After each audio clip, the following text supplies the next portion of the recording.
મિત્રો દીપડો ખેંચી જાય છે, એક યુવતીનું મોત થાય છે। 400 મીટર સુધી દીપડો ખેંચી જાય છે। નમસ્કાર મિત્રો, વિડીયોમાં તમારું સ્વાગત છે। આજે દુઃખદ ઘટના સાથે આપણે વિડીયો બનાવી રહ્યા છે। તમે ફોટો જોઈ શકો છો। આ ફોટો તમે કંઈક ના કંઈક જોયો હશે। અત્યારે સોશિયલ મીડિયા પર ખૂબ જ વાયરલ થયો છે, પરંતુ કોઈને પણ માહિતી ખબર નથી કે આ વિડીયો કોઈનો છે, ક્યાંનો ફોટો છે, શું ઘટના ઘટી છે આ યુવતી સાથે। એ તમામ માહિતી આપણે વિડીયોની અંદર જાણવાના છે। વિડીયોને છેલ્લે સુધી જોજો અને ચેનલ પર નવા હો તો ચેનલને સબસ્ક્રાઈબ અવશ્ય કરવાનું ભૂલતા નહીં।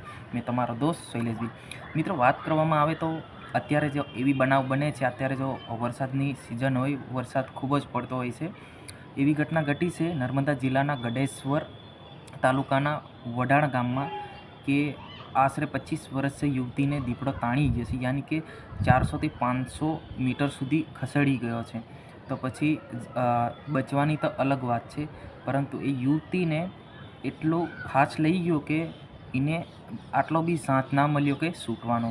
દીપડો તો દીપડો જ હોય છે। જી હા મિત્રો, વાત કરવામાં આવે તો આ જે ફોટો વિડીયો છે એ અહીંનો છે કે નર્મદા જિલ્લાના ગડેશ્વર તાલુકાનો વઢાણ ગામમાં આવી ઘટના ઘટી છે।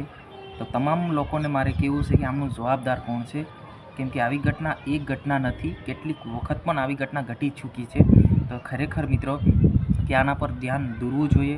ફોરેસ્ટ વિભાગ દ્વારા આમના પર ખરેખર ધ્યાન દોરવું જોઈએ, જેથી કરીને આમ છૂટા ફરતા દીપડાઓને પકડવામાં આવે, એમને પિંજરામાં પૂરવામાં આવે, જેથી કરી એમના પર નજર રાખવામાં આવે।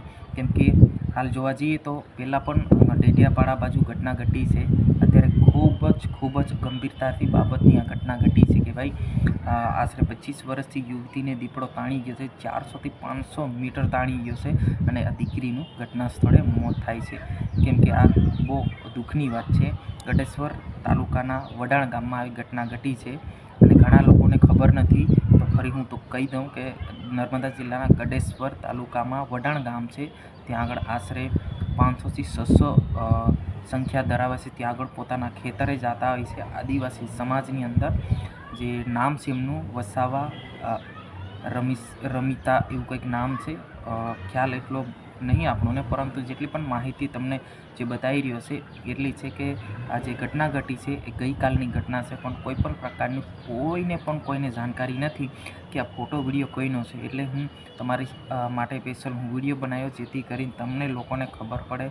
તો બધા લોકોને હું હાથ જોડીને વિનંતી કરું છું, તમે ખેતરે જાઓ છો કે કંઈ પણ રીતે તમે જાઓ છો તો સંભાળીને જવું, કે અત્યારે દીપડાનો ખૂબ ત્રાસ વધી ગયો છે અને ગામ લોકો પણ ડરી રહ્યા છે કે આને લઈને જે તંત્ર દ્વારા નજર રાખવામાં આવે, એમને જો જવાબદાર જે અધિકારી છે એમના પર પગલાં ભરવામાં આવે અને આમાં ખરેખર જે વિભાગ છે એમને પણ આ દીપડા દ્વારા નજર રાખવામાં આવે, કેમ કે આ ઘટના બહુ ગંભીરતાથી કહી શકાય છે। જી હા મિત્રો, આ હતા આજના સમાચાર। આપણે મળીશું તરત જ નવા વિડીયોની અંદર।